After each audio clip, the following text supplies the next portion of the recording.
Je ne savais pas que procrastiner, c'était bon pour la santé.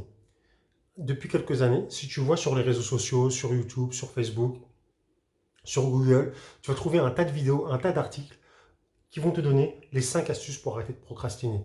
Les 28 secrets venus de Mars qui sont passés par Neptune qui vont, qui vont te permettre d'enfin pouvoir te mettre au travail.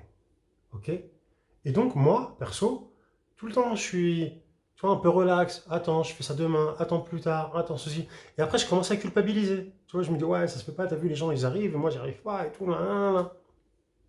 En fait, ce qui se passe, c'est juste un mode de fonctionnement. Si on procrastine, techniquement, la nature a fait pas les choses pour rien. C'est voilà, c'est pour une bonne chose. Donc, il y a un professeur en psychologie, le professeur Adam Grant, il a fait une petite étude rapidos. Il a pris deux groupes d'élèves. Ces élèves, il les a coupés en deux, groupe A, groupe B. Il leur a donné une tâche de travail à effectuer, ok? La même tâche de travail à effectuer, sauf que le groupe B, qu'est-ce qui s'est passé? Il leur a dit, bah, ok, vous allez commencer 5 minutes plus tard. Allez flâner, faire ce que vous voulez, vous revenez dans 5 minutes, et vous vous mettez à bosser. C'était une étude sur la créativité. Il s'est trouvé que le résultat final, le groupe B a eu 28% de taux de créativité en plus que le groupe A. Ok.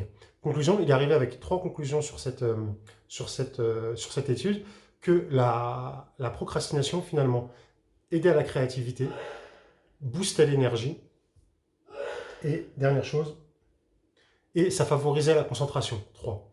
Créativité, plus d'énergie et plus de concentration. Et la concentration, c'est pourquoi? C'est parce que vu que tu remets tout le temps à plus tard, et à la dernière minute, tu te dis, ah, truc de ouf et tout, et là, tu es short dans ta deadline, et là, tu commences à bombarder, et là, tu es très concentré, tu bombardes, et au final, je suis sûr que ça t'est déjà arrivé, tu t'y es pris à la dernière minute, et finalement, tu as fait le job. Ok? Donc, si tu procrastines, arrête de culpabiliser, c'est normal. Par contre, ce que je peux te donner comme conseil, c'est un petit hack, d'accord? Parce que procrastiner trop souvent, si tu le fais tout le temps partout, tu vas prendre l'habitude, d'accord? Donc, quand tu sais qu'il y a quelque chose qui est important pour toi, ce que tu fais, tu te mets une deadline, tu sais, une date limite. Tu mets une date limite, par exemple, à telle date, il faut que ce soit fait. Ça, il faut que ce soit fait. Demain, à 13 heures, il faut que ce soit fait. En fait, tu as mis un truc, tu as mis un petit programme dans ton cerveau, et là, tu vois, c'est enregistré. Donc peut-être tu vas procrastiner jusqu'à une heure avant, et au dernier moment, tu vas bombarder, et tu vas faire le taf. Ok? Donc, si tu as kiffé la vidéo et que tu as appris un petit truc, ou pas, ou même si tu n'as rien appris et que tu veux donner de la force, like la vidéo, abonne-toi à la chaîne si ce n'est pas déjà fait. Et dernière chose, mon ami, jusqu'à dimanche. Jusqu'à dimanche, j'ai mis un programme, mon dernier programme, le tout nouveau programme en ligne. Mais fais attention, c'est pas pour tout le monde. C'est pas pour tout le monde. C'est pas pour tout le monde. Si tu veux rester dans ta zone de confort, si tu veux être Alice au pays des merveilles, au pays des bisounours, c'est pas pour toi.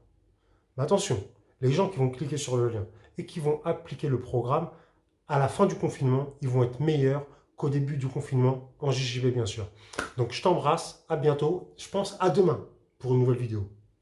Oups.